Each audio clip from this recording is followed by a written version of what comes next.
20 May 1945. Munich. In a narrow notebook hidden behind loose plaster in a stairwell, Karl writes, "We will eat by forgetting and call it peace." He could not have said it aloud. Not then.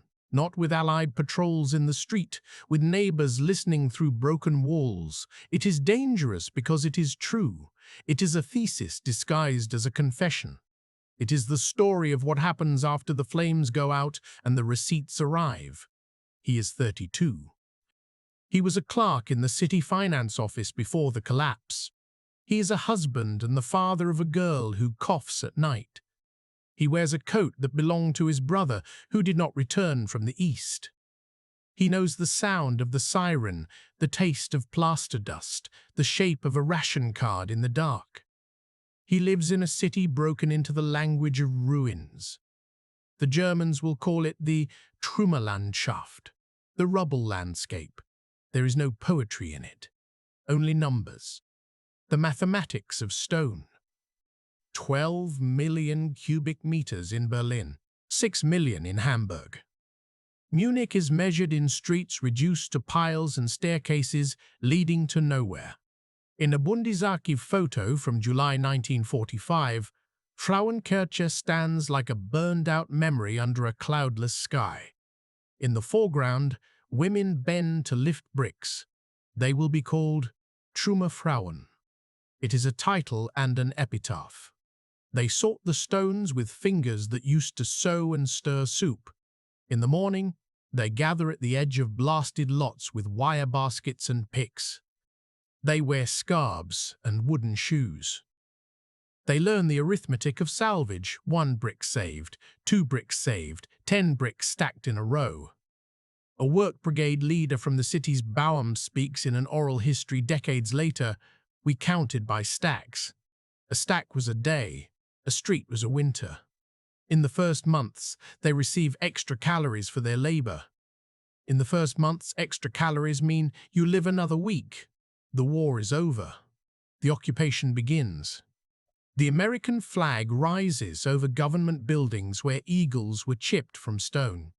The city learns curfew times by heart. 8 in the evening, then 9, then 10, as summer comes. The first occupation reports, typed with ribbon-worn steel, repeat a refrain. No fraternization is to be permitted. The population is sullen but compliant. Food situation precarious. The military government offices in the Wittelsbacher Palais record the mathematics of entitlement and punishment. The directive is punitive and precise. The Germans are to be fed at a subsistence level. The bread will be counted. The coal will be counted. The people will be kept cold and honest. Karl walks to work on streets roped off with twisted rail. The city finance office is a basement in a building that once had a roof. The stairs smell of damp.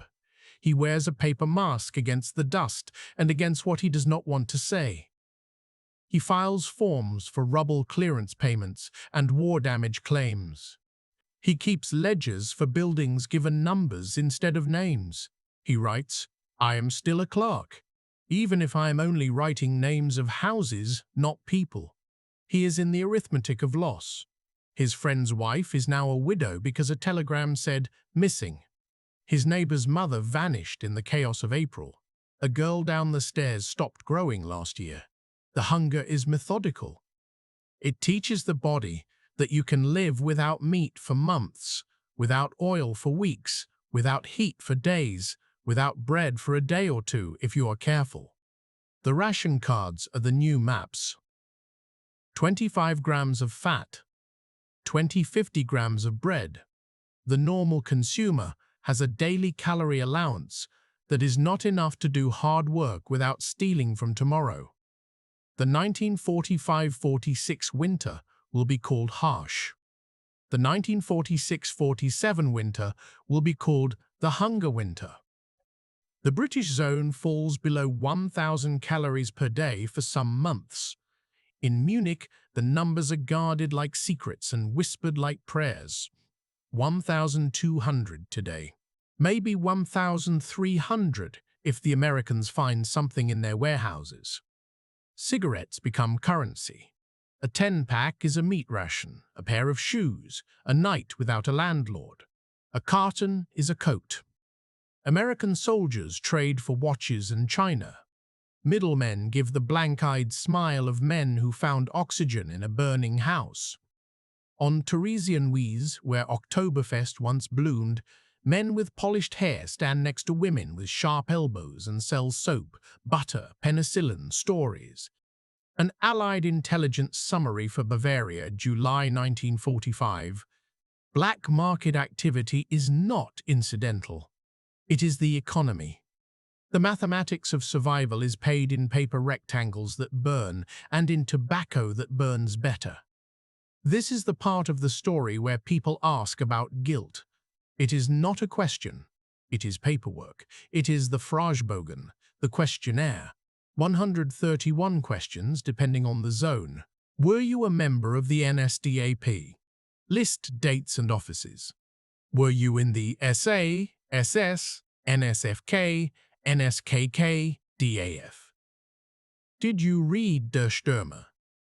The denazification process is a legal machine built to separate the dangerous from the leadable. It is a machine that needs fuel and time and civil servants who know how to count. In the US zone, the Spruchkammern denazification tribunals sit in rooms where furniture is scavenged and verdicts are typed on paper that smells of coal smoke. A denazification file in Munich, Spruchkammer 2, Case 48 Sue 1794-3. The subject is Klein, Karl, born 1912, profession clerk. Party membership is since 1937. He writes in a careful hand that he joined for employment. I had no political activity. He lists a contribution to the Winter Hilfswerk. He writes that he never attended a rally except for the one time he stood at the back as a friend. He attests that he did not denounce anyone. He adds names of people who will vouch for him. Those names are the currency of the present. They will be called Perseelschein, Perseal certificates, after the laundry soap. He was apolitical, they say. He helped me with extra ration coupons in 1943 when my son was sick. It is an arithmetic problem with 5 categories on the board. Hauptschuldig, major offenders. Belastet, offenders. Megalestit, offenders. Midalestit, lesser offenders. Mitläufer, followers. Inklerstiter, exonerated. Each word is a ladder or a trap. Each word will decide who goes home and who goes away. In 1946-1947, the Spruchkammern are busy. They count human beings the way an army counts rifles. Bundesarchiv records and Allied occupation reports converge on the same conclusion. Millions of files opened.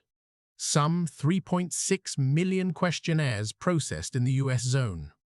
Hundreds of thousands assigned categories. The mathematics of guilt is asymmetric. A small percentage of Hauptschuldig and Belastet. A wide river of Mitläufer. People adjust their biographies as easily as they adjust their belts. The system is designed to protect and to punish. But more than that, it is designed to stabilize. You cannot run a city with ghosts. You cannot build a school, sweep a street, or write a law without the people who did those jobs before. The tribunals move faster as the Cold War raises its eyebrows. In 1947, Washington recalculates. The occupation directive that began as retribution shifts toward rehabilitation. The military orders, JCS 1067, sting less as JCS 1779 is written. The word that becomes the new benchmark is reliability. A British Control Commission report from late 1947, translated and stored in the Bundesarchiv, notes the necessity of returning technically qualified persons to positions of responsibility, provided they are politically reliable. Politically reliable becomes what denazification says it is. A school principal who quoted Hitler in 1937 becomes a An engineer who built aircraft parts in 1943 returns in 1949 to design motor parts. The mathematics of guilt rearranges itself to the mathematics of competence, then to the mathematics of fear. Moscow is now the benchmark, not Nuremberg. Karl is called in March 1947. He sits in a room with three men who look tired and a secretary who looks hungry. He answers questions. He takes his hat off and holds it behind his knees. He says, "I followed orders." He says, "It was my job." He says, "I did not profit." The record notes he was a party member to keep his job. Category Mitläufer. Fine, 100 Reichsmarks, payable in installments, later commuted. Disqualification from public office, provisional, then reduced, then lifted. He signs. He goes home. He returns to work in the city housing office because that office must decide who gets to live where. This is where the story widens again. The expulsions begin. It is a word that gets softer in German. Vertriebenen, displaced, driven out. In 1945 and 1946, 13 million ethnic Germans move west from East Prussia, Pomerania, the Sudetenland, Silesia, the Banat. The numbers are so large they anesthetize the imagination. A district report from Upper Bavaria in September 1946 counts 21,000 expellees arrived that month alone. They come in freight cars, on foot, hanging onto wagons, carrying photographs in biscuit tins and dolls without faces. They bring dialects nobody has heard in Munich before. They bring lawsuits and certificates of birth and statements that say they were innocent because they suffered. They bring a pressure that makes the city groan. Karl's desk becomes a battlefield of paper. The arithmetic of rooms is brutal and simple. 1 family per room if there are doors. 2 families to a room with a window if there are more. No rooms for rooms that do not have roofs. No rooms for rooms that do not have roofs. No rooms for rooms that are already crowded with beds. The city housing office requisitions apartments from those who still have them. Karl signs orders that tell people to make space where there is none. He assigns a Sudeten family of 5 to the parlor of a widow who lost her sons and her window. He writes names like a judge. He arranges walls like a mason. He counts square meters. He adjusts the city with a pencil. He is cursed in stairwells and blessed in letters. He steals more silence from himself and spends it at the end of the day when his daughter sleeps. A woman from the Erzgebirge, interviewed in 1981 for an oral history project, remembers Munich as cold and suspicious. "They called us refugees as if it was an insult," she says. "We had a certificate from the county that we were Germans. It did not help." A city policeman writes in his report that tensions between old residents and newcomers are high, particularly when food is delivered. Insults common. Physical altercations not unusual. The arithmetic is harsh. Each new mouth means less bread or thinner slices. The new clothes look better because they were packed and not worn through the sirens. The fingernails are clean because they were scrubbed before the trek. The resentments are quiet in the day. At night they slip under doors like drafts. Near Munich, in shadows too close to ignore, lives another population that is neither old resident nor expelled German. Displaced persons. DPs. It is a term that covers everyone. The war scattered. Jews liberated from camps and death marches, Poles and Ukrainians seized as forced laborers, Italian military internees, Russians who will not go back, Latvians and Lithuanians who do not dare. The Feldafing DP camp, just 60 minutes away by train if the train runs, is the first American-run Jewish camp in Bavaria. The occupation reports describe it as a city within a city. Schools, theaters, newspapers, lists of name after name pinned to boards, pairs of eyes looking for pairs of eyes. German towns live alongside DP camps, like a guilty man lives beside a courtroom. There are contacts that pass in silence and looks that cut. There are markets where eggs go one way and cigarettes go the other. There are sermons, some harsh, some careful. A Catholic priest in a village near Landsberg preaches that the Germans must repent and do penance. A Lutheran pastor in the city says that suffering is general and widens the window for compassion. The mathematics of guilt transfers to the mathematics of proximity. Once you see the tattooed numbers on an arm, you cannot say you did not see. Once you smell an open barrack kitchen that cooks thin soup for men who once ate grass, you cannot say it is only hearsay. This part of the story is not made of scenes with violins. It is made of documents. The British and American newsreel films of the camps were shown to Germans in cinemas with the lights left on. Occupation reports tally attendance. Some people vomited, some left, some stayed and wrote letters to friends that said, "It is terrible, I did not know." Others wrote, "It is terrible, they exaggerate." Denial is a drug with flexible doses. Selective memory is the oral vaccine given in kitchens. Yes, something happened, but not here. Yes, some Jews were taken away, but not by me. Yes, there were beatings, but the Poles stole potatoes too. The calculus of self-exoneration is not elegant, but it is sturdy. It is reinforced by hunger, by the slaps of daily life, by the baby crying at 2 in the morning, by the sigh of coal that is too damp to catch. The occupation government compiles Allied intelligence summaries that map not just bridges and mills, but belief. In a report from early 1946, sociological surveys note a growing pattern. The majority of Germans reject collective guilt. Many accept that crimes were committed by others, by them, by Nazis, as if that word were a separate species, a distant tribe. This is not a scandal. It is a system. Nations survive by telling themselves stories that fit into small kitchens and coat pockets. The war becomes shorthand. The bombings become a unifying trauma. The expulsions become the central wound. The mathematics of memory favors addition without subtraction. Meanwhile, the economy does not breathe without help. The word Marshall Plan is an American word, but it translates quickly into soup and steel. It arrives as flour sacks stamped with the letters USA, and as rails delivered by ship, and as white dusted dough that rises in ovens that had gone cold. It arrives as something called counterpart funds, stacks of money in German accounts that will pay for roads and factories and municipal works.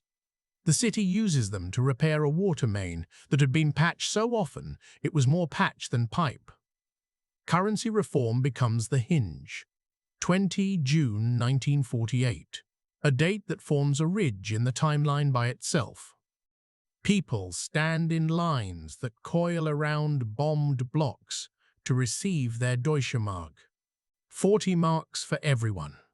The Reichsmark becomes paper again. Prices do not double, they reorganize. The black market stalls empty like a theater at a fire alarm. The cigarettes lose their glamour. Shop windows fill.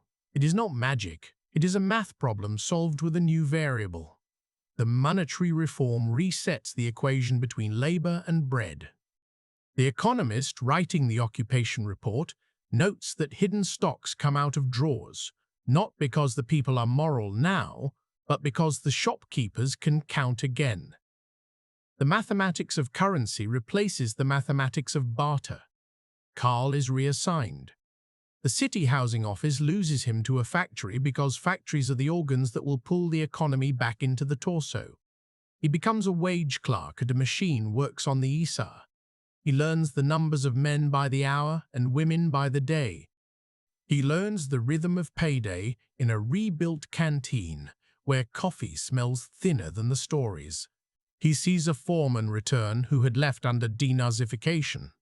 He sees a new boss hired who was a party member on paper only. He measures the elasticity of reliable. in cubic meters of production and in kilograms of steel delivered. He keeps the metal of the past in a drawer, with names on cards and holes punched in the right places. He writes in his notebook, "We are building a democracy with men who still sign in old penmanship. The vowels are different, but the ink is the same." On the wall of the foreman's office hangs a calendar with a car on it. The caption says, "Volkswagen is producing again, up in Wolfsburg, in a factory that was once a machine with a different purpose altogether. In Munich, BMW makes pots and pans before motorcycles. In the Ruhr, coal comes up faster. In Hamburg, cranes swing. The press calls it a miracle. Economists call it an improvement in inputs and expectations, credit and currency, productivity and policy. Workers call it a job. Karl calls it a 5-day week and a pair of boots." The Korean War arrives as a foreign wind that pushes German factories to full shift because orders for steel and chemicals and machine tools pile up. The miracle has a ledger. The numbers climb across thin paper. Denazification by then is a house with the lights turned off in the attic. The early 1950s bring amnesty laws and reinstatement packages in the West. The so-called 131 law makes it explicit. Former public servants dismissed because of denazification are entitled to return to pensions or positions. The mathematics of guilt becomes the mathematics of grateful expertise. The Cold War is the context. Moscow is a compass. The Americans want a stable, prosperous West Germany embedded in a Western bloc. Stability requires administrators who know how to administer. Guilt becomes an internal affair to be handled, if at all, with quiet hearings and polite, short sentences.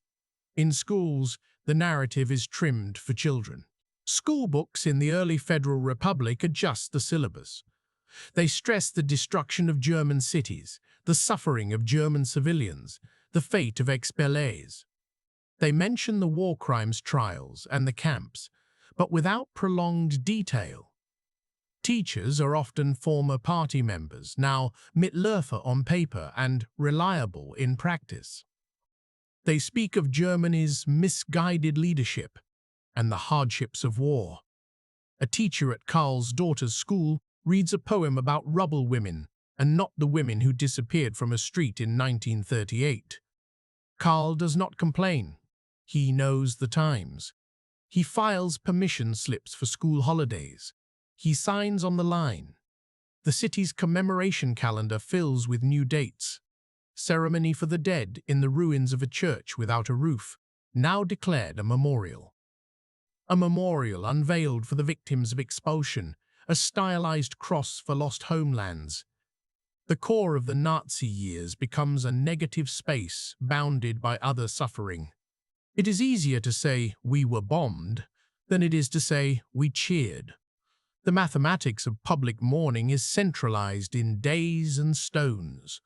The mathematics of private memory is dispersed in notebooks and whispered phrases over dishes. The two travel in parallel tracks. Karl's notebook has entries that skip months and then cling to days. January 1947, coal is late. Alma's fingers are white and red. June 1948, new money, eggs. April 1949, new constitution in the making. Basic law. He says it is provisional. Perhaps everything is. May 1950, Herr R. back at work. He has a new tie, but his old jokes. November 1952, the Expellet family downstairs bought a radio.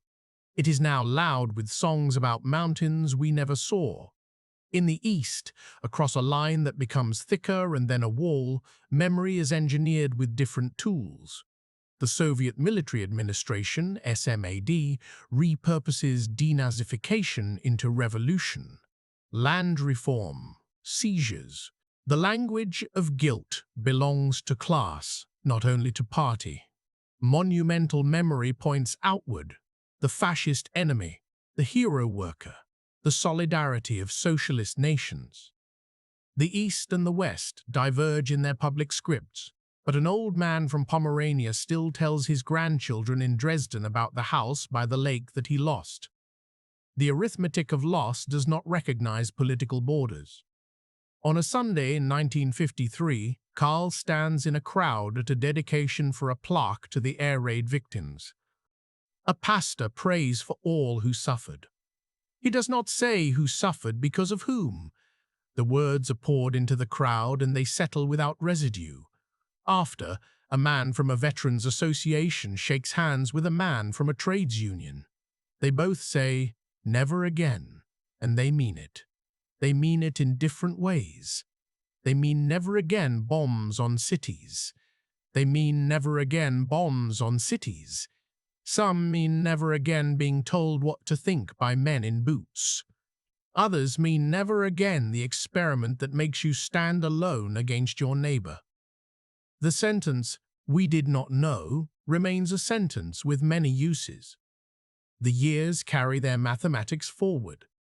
The cabinets fill with files. The files become the skeleton of the new state. The Bundesarchiv accumulates.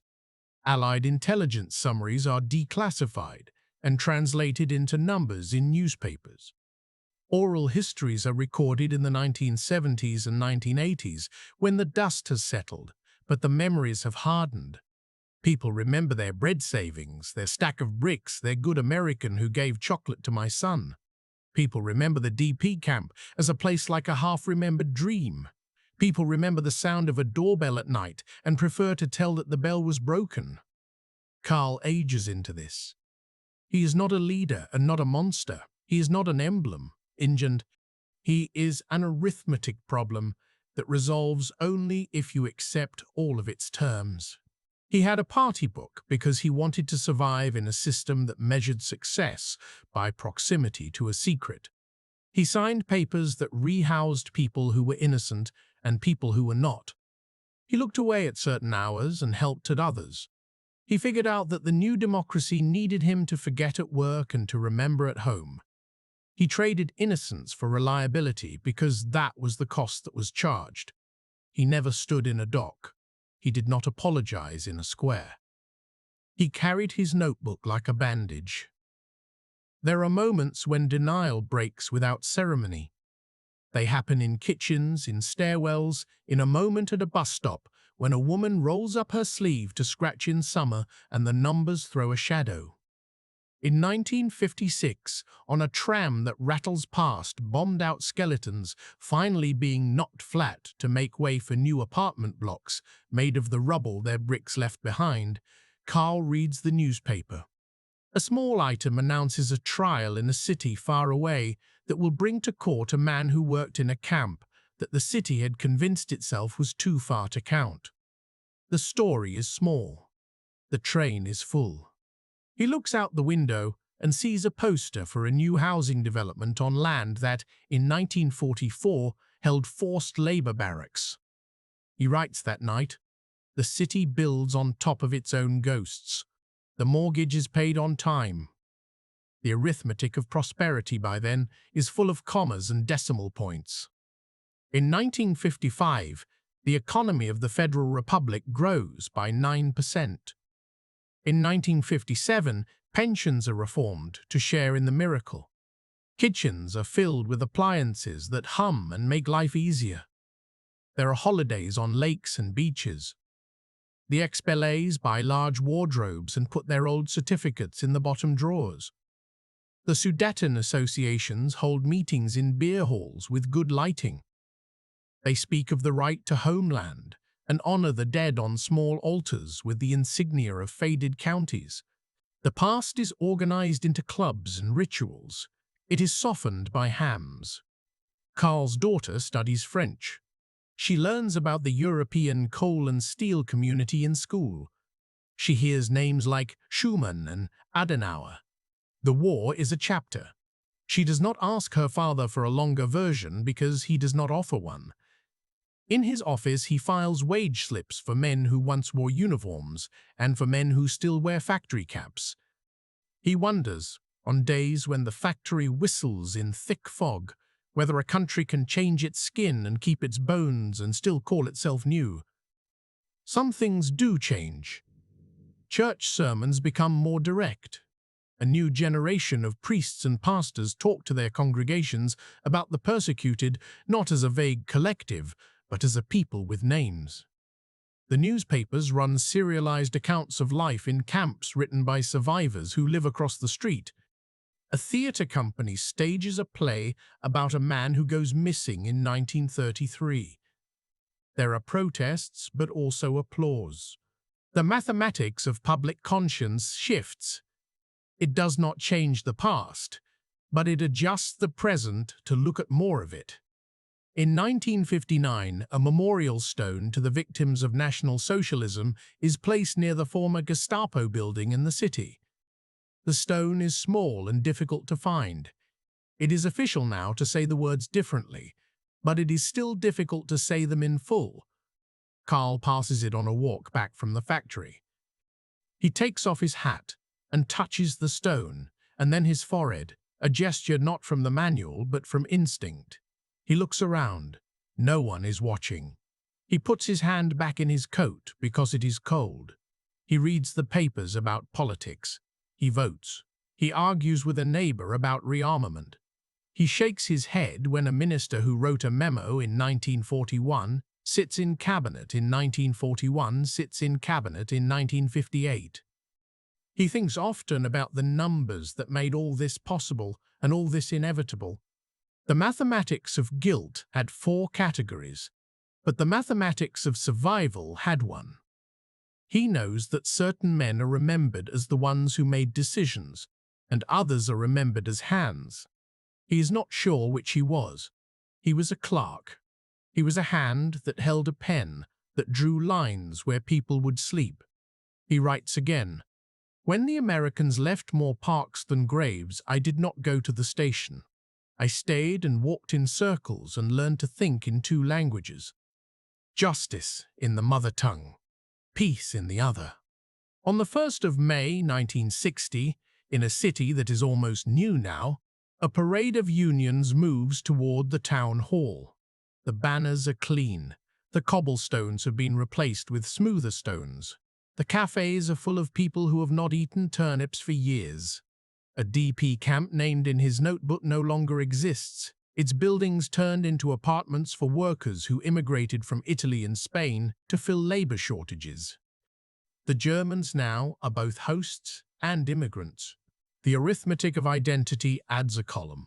The future arrives dressed as the everyday. Carl's notebooks are now 2, then 3, bound with string. They are not a memoir. They are ledgers of feeling. They are receipts for decisions. They are an archive that will not go to any archive. They have entries like, "Frau L. asked me which paper to bring to get housing privileges for her daughter. I told her the one with the right stamp privileges for her daughter. I told her the one with the right stamp. The right stamp is the one we make." And Herr B., waiter at the beer hall, back from 6 years in Siberia. He has cheeks like a child and eyes like an old man. He writes of an encounter that should be small and is not. A man in the factory shows him a photograph of a prisoner of war camp near Smolensk. It is a faded image with lines that look like crows on a wire. The man says, "Look, that is me." He does not say, "Look, those are others." Carl thinks of photographs he has not seen, but that were described to him of Buchenwald and Dachau. He knows that the arithmetic here is not simple. Suffering does not cancel suffering like numbers cancel. The ledger is not a zero sum. It is a sum that refuses to end. There is one morning when the radio says the word Auschwitz. It sits in the room like a thing with sharp corners. It will take years before that word enters the schoolbooks as a space with architecture. It will take years before a generation that did not stand at a window in 1933 will ask sharper questions. In the meantime, the city goes on erecting new buildings in old geometries. The streets are named as they were, with some exceptions. A few names disappear. A few names appear. The mathematics of honor is adjusted. He finds an old file. It is his own Spruchkammer verdict, yellowed now, folded into a book. He reads the words that sorted him for a future. Follower. No evidence of personal advantage or criminal action beyond the framework of party membership. He puts the paper down and speaks out loud in his apartment when no one can hear. I was a person, not a category. Then he laughs because the sentence is theatrical. Then he writes it in the notebook anyway. Sometimes he goes to the cemetery. It has trees again.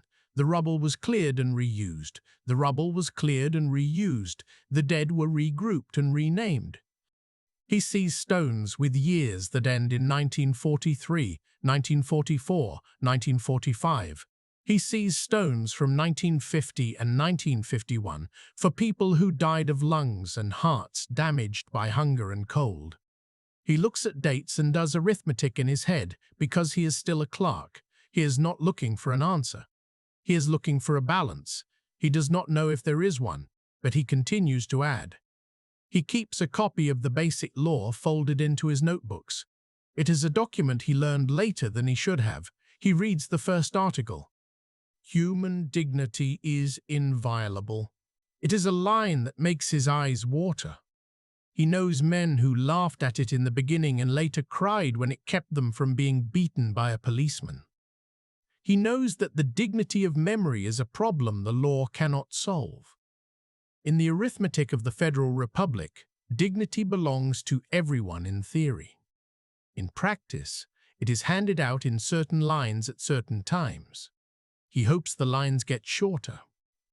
One autumn evening in 1962, a high school teacher who is also a veteran invites him to speak to a class about the war's end. He declines. He writes, I cannot be on a stage saying what I did not say when it mattered. If I talk, I will be handed forgiveness like a cookie.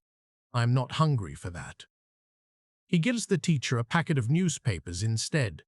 He does not know that his refusal will be read by a student as silence and by another as integrity. He has stopped trying to control how his words are used. By the time trains run smoothly and the station is modern again and the American soldiers are no longer a daily presence in the city, the archive has grown. Bundesarchiv records refer to all of the names that once lived in his file drawers. Allied intelligence summaries that once prioritized bread and coal now sit in books that university students read in libraries with central heating. Oral histories like the ones from which his neighbors spoke are taped, transcribed, sorted by themes: rubble, hunger, guilt, denial, miracle. The mathematics of history becomes an assignment for those who did not live through the original arithmetic of hunger. Carl reads a book in which the author writes that the German people emerged from the war without having learned. He reads another in which the author writes that the German people learned by hunger. He knows both are true and not true. He writes, we learned some things and did not learn others. We learned to stand in line and not push. We learned to sign with our full names. We did not learn how to talk at the dinner table about certain hours. We filled plates as if to barricade ourselves against memory. What does it mean that the war after the war takes place in files? It means that the front line runs through an office, not a trench. It means the draft of a law is the shape of a bomb crater. It means a stamp that says authorized on a ration card is the sound that replaces the thud of a shell. It means that the paper cuts you get on your fingers bleed without heroism. It means that a city is rebuilt by women who are not given parades and by clerks who are ashamed of their paperwork. He writes in a last notebook that will be found later by a granddaughter who will not know what to do with it. I saw hungry people. I saw men in uniforms who ate anyway. I saw women who lifted stones and did not ask for medals. I saw men who lifted stones and did not ask for medals. I saw the word Mitlaufer and thought it fit too well. I saw DPs in a camp with good actors. I saw expellees who prayed for snow to remind them of Silesia. I saw a factory that made motorcycles out of the same air that made bombs. I saw that we made a peace that was better than the war, and not as good as it might have been if we had been braver. I saw that the price of bread was secrecy, and we paid and paid. He becomes an old man in a country that is no longer hungry. He walks under streetlights that were not there in 1945. He speaks to a boy in a shop who has Italian parents and Bavarian slang. He stands in line at the post office behind a woman whose number on her arm is faded, and the clerk behind the glass does not notice. He notices. He notices everything, because that is what clerks do. They notice the numbers as they pass. On 20 May 1965, exactly 20 years after he wrote his dangerous sentence in the stairwell, he opens his notebook and writes again. This city is different. He is the same in ways that matter. He writes, "We thought we were saving ourselves by staying quiet. We were saving our jobs, our rooms, our children's shoes. It was not wrong to do these things. It was not right to call them justice. The war after the war was to live with this.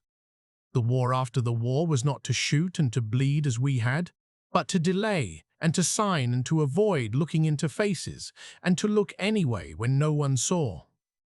It was to answer questions in a room with tired men and a hungry secretary and to tell the truth in a way that did not leave you homeless.